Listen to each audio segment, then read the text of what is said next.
मुझे आपको ये बताना चाहिए, कई वैज्ञानिक इसके बारे में बात कर रहे हैं, क्योंकि वे अनुमान लगा रहे हैं कि अगले 8 से 14 सालों में विभिन्न कारणों से और महामारियां आ सकती हैं। ऐसे कुछ अनुमान हैं।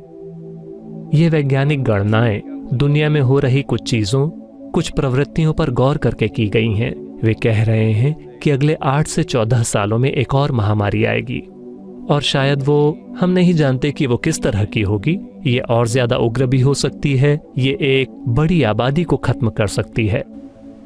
ये ठीक नहीं होगा कि हम इसकी तुलना स्पेनिश फ्लू से करें या बुबोनिक प्लेग से, जिसे काली मौत कहा गया था।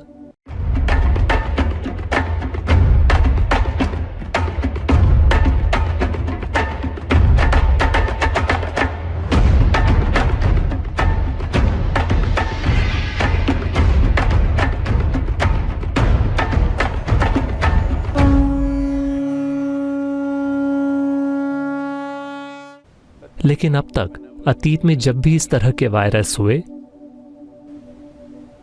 हमें कभी भी कोई समाधान नहीं मिला। यह समय के साथ साथ हुआ। या तो वायरस अपने ही किसी हल्के रूप में बदल गया,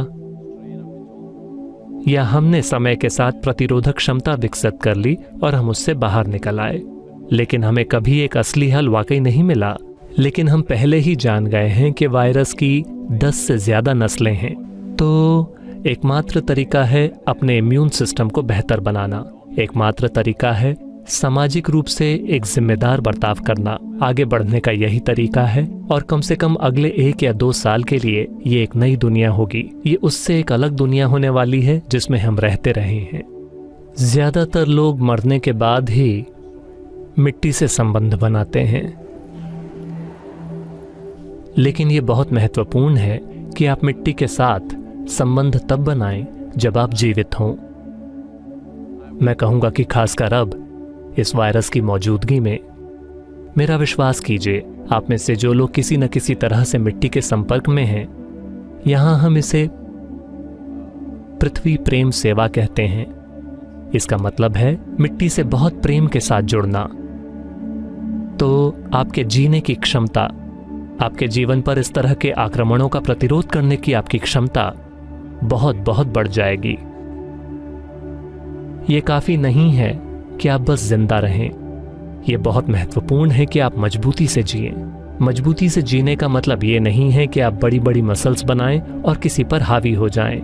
मजबूती से जीना यानी यहां जीवन बड़े पैमाने पर होता है। इसके लिए आपको एक ऐसे शरीर की जरूरत है जो पूरी धरती को अपना ही एक विस्तार मानता है, जो कि ये है। हर दिन आप इसमें से कुछ ले रहे हैं और कुछ वापस दे रहे हैं। हम में से ज्यादातर लोग, अगर इस पीढ़ी में नहीं तो पिछली पीढ़ी में, हम सभी कृषि समुदायों से ही आए हैं। तो लोग जमीन पर रहते थे। इसने ही उन्हें जबरदस्त मजबूती दी। दुनिया के ज्यादातर हिस्सों में 80% से अधिक आबादी शायद 100 साल पहले खेती किसानी से दूर हो गई। भारत में हम जमीन से दूर हुए हैं केवल 25-30 सालों पहले। यह फायदा अभी भी हमारे साथ है। ये ज्यादा दिनों तक हमारे साथ नहीं रहेगा। अगर हर कोई ऊंचे ऊंचे अपार्टमेंट्स में रहना शुरू कर दे, धरती के संपर्क में आए बिना, और लैब के चूहों की तरह रहना शुरू कर दे, हर चीज से सुरक्षित, तो हमारी इम्यूनिटी भी कम हो जाएगी। लेकिन मुझे लगता है कि ये फायदा अभी भी हमारे साथ है। लेकिन अभी मैं अपनी इम्यूनिटी बढ़ाने के लिए क्या कर सकता हूँ? जैसा कि मैंने कहा, यह कोई रातों रात होने वाला समाधान नहीं है, लेकिन समय के साथ आप ऐसा कर सकते हैं। तो चलिए मैं हमारे आसपास उपलब्ध कुछ आम चीजों के बारे में बताता हूं। नीम लगभग पूरे देश में उपलब्ध है, पहाड़ी स्थानों को छोड़कर। रोज नीम की पत्तियों को खाना। हल्दी तो वैसे भी मौजूद है। आजकल लोग नैनो हल्दी बना रहे हैं, जिसे हमारा शरीर आम हल्दी की तुलना में ज्यादा आसानी से सोख लेता है। यह भी आपके इम्यून सिस्टम को काफी बेहतर बनाती है। अगर आप आंवले को, जिसे गूसबेरी या नल्लीकाई भी कहते हैं, अगर आप इसे रात भर शहद में भिगोकर रखते हैं, साथ में कुछ टूटी हुई काली मिर्च, काली मिर्च या ग्रीन पेपर। ग्रीन पेपर मैं उन लोगों के लिए कह रहा हूं जो दूसरे देशों से हैं। ग्रीन पेपर से मेरा मतलब हरी मिर्च नहीं है, कहने का मतलब है कच्ची काली मिर्च, जिसे आपने दुनिया के ज्यादातर हिस्सों में नहीं देखा होगा। यहाँ ये हमारे लिए बहुत आम है।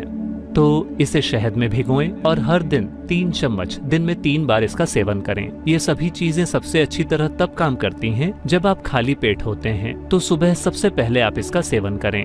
अगर आप ये चीजें करते हैं तो आप अपने इम्यून सिस्टम में काफी बढ़ोतरी देख सकते हैं। मैं कहूँगा कि 4 से 8 हफ्तों में आप देख सकते हैं कि आपका इम्यून सिस्टम काफी बेहतर हो गया है। मैं एक चीज के बारे में आपको बताना चाहूंगा। हार्वर्ड यूनिवर्सिटी और उसके साथ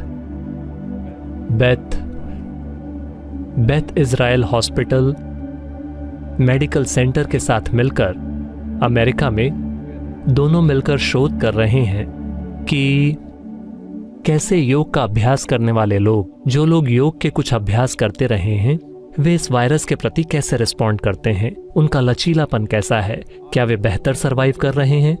मुझे 100% यकीन है कि वे बेहतर सरवाइव कर रहे हैं, लेकिन हमें क्या कहें, इसके लिए मेडिकल सबूत चाहिए। लेकिन मुझे 100% यकीन है, क्योंकि मैंने एक भी ऐसा मामला नहीं सुना है जहां हमारे किसी साधक की मौत हुई हो।